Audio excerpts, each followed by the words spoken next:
Hi hello everyone, কেমন আছো? আশা করছি সবাই ভালো আছো, আমিও ভালো আছি।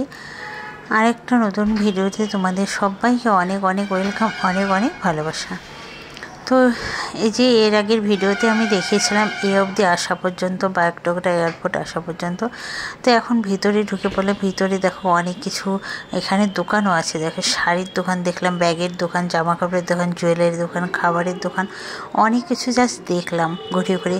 কিন্তু এগুলোর দাম শুনলে এগুলো যে নেওয়ার কথা তো মানে কি বলবো, ইচ্ছে থাকলেও নেওয়ার ইচ্ছেটা নষ্ট হয়ে যায় শুধুমাত্র দাম শুনলে।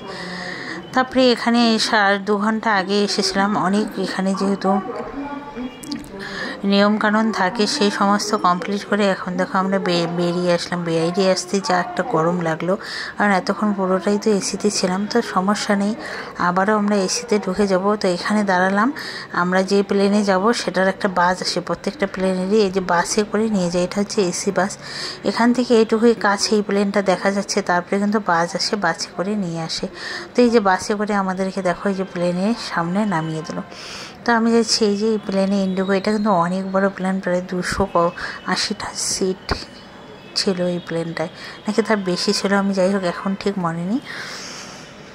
তো চলে আসলাম। আর এদিকে দেখো সবাই ভিডিও আর সেলফি উঠাচ্ছে, তার জন্য দেখো আমি ওভাবে দাঁড়িয়ে আছি, অনেকক্ষণ ধরে এখানে দাঁড়িয়ে আছি। এই যে পিছনে যে মহান ব্যক্তিটাকে দেখছো, কখন থেকে যে সেলফি উঠছে আর কি বলবো, তার জন্য আমাকে এভাবে অনেকক্ষণ এখানে দাঁড়িয়ে থাকতে হলো। আর এখানে কিন্তু বেশ ভালো একটা ঠান্ডা ঠান্ডা হাওয়াও আসছে। যাই হোক, ভিতরে এসে বললাম তো ভিতরটা একটু দেখে দেখো, একদম মনে হচ্ছে ধোয়া ধোয়া হয়ে গেল, কারণ এসি এত হাই এসি দিয়ে দিয়েছে যে তার কারণে এরকম হয়ে গেছে। তবে এরকমটা সবসময় থাকবে না, যখন প্লেনটা উঠতে শুরু করবে এসির এই ধোয়ার ভাবটা কিন্তু কমে যাবে। তো বেশ ভালো লাগছে, বেশ ভালো লাগছে, কারণ এত গরমের মধ্যে এরকম ঠান্ডা ঠান্ডা ওয়েদার তো ভালোই লাগে। তারপরে দেখো আমি জানালাটা খুলে নিলাম। আমার কি বলবো, আনন্দটা তোমাদের সঙ্গে বলে বোঝাতে পারবো না। আমি বাড়ি থেকেই চিন্তা করছি যে আমাকে জানালার সাইডে সিট পাবো কি না, সেটা চিন্তা করেই আমি 2 দিন আগ থেকেই চিন্তা করে করে যাচ্ছি। আমি ওকে বলেছিলাম যে কীরকম টিকিট কেটেছো, জানালার সাইডে আছে কি না, বলে সেটা বলা যাবে না, এখন পেতেও পারো নাও পেতে পারো। কিন্তু আমি জানালার সাইড পাওয়াতে আমাকে এত খুশি লাগছে বলে বোঝাতে পারবো না। তারপরে এখানে অনেক বই টই থাকে পড়ার জন্য, যে ছেলে এগুলো দেখছে আর কি, ওকে দেখাচ্ছি। কারণ এর আগে যখন প্লেনে উঠেছিলাম ছেলে তখন অনেক ছোট ছিল, ওর বয়স তখন 6-7 বছর ছিল, ওর অনেক কিছু মনে নেই। তো সব কিছু বাচ্চাদেরকে শেখানোটা দরকার আর কি। যাই হোক, এই যে এখানে একটা টেবিলের মতো আছে। তো खाली रखने से हमें जल्दी प्रस्थान करने में सहायता मिलेगी। अपनी सीट बेल्ट बांधें, ट्रे टेबल बंद करें, सीट बैक सीधी और विंडो शेड्स खुले रखें। टेक ऑफ और लैंडिंग के दौरान कैबिन की बत्तियां धीमी की जाएंगी। यदि आप पढ़ना चाहें तो पैनल में लगी बत्ती का प्रयोग। তো জানলা দিয়ে দেখতে পাচ্ছি ওই দিক দিয়ে দেখো আর একটা প্লেন যাচ্ছে। তো ভিউটা কিন্তু অনেক সুন্দর লাগছে। তো বন্ধুরা, তোমাদের ভিডিওটা কীরকম লাগলো কমেন্ট করে জানাতে কিন্তু ভুলো না, কারণ তোমাদের একটা লাইক, একটা কমেন্ট নতুন নতুন ভিডিও বানাতে অনেক বেশি উৎসাহিত করি। তো আমাদের প্লেনও এখন দেখো ছেড়ে দিয়েছে।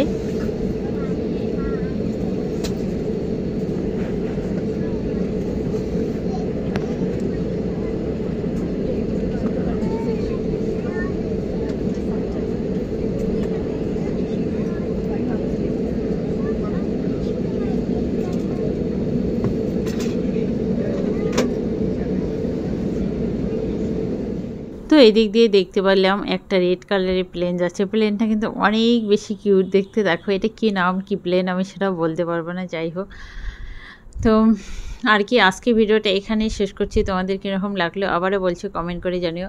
আর হ্যাঁ, আমি যাচ্ছি ব্যাঙ্গালোরে। এর আগেও তোমরা ভিডিওতে অনেকে কমেন্ট করছো কোথায় যাচ্ছে, তো ব্যাঙ্গালোরে যাচ্ছি। তো সেখানকার আরও নেক্সট ভিডিও তাড়াতাড়ি আসতে চলবে।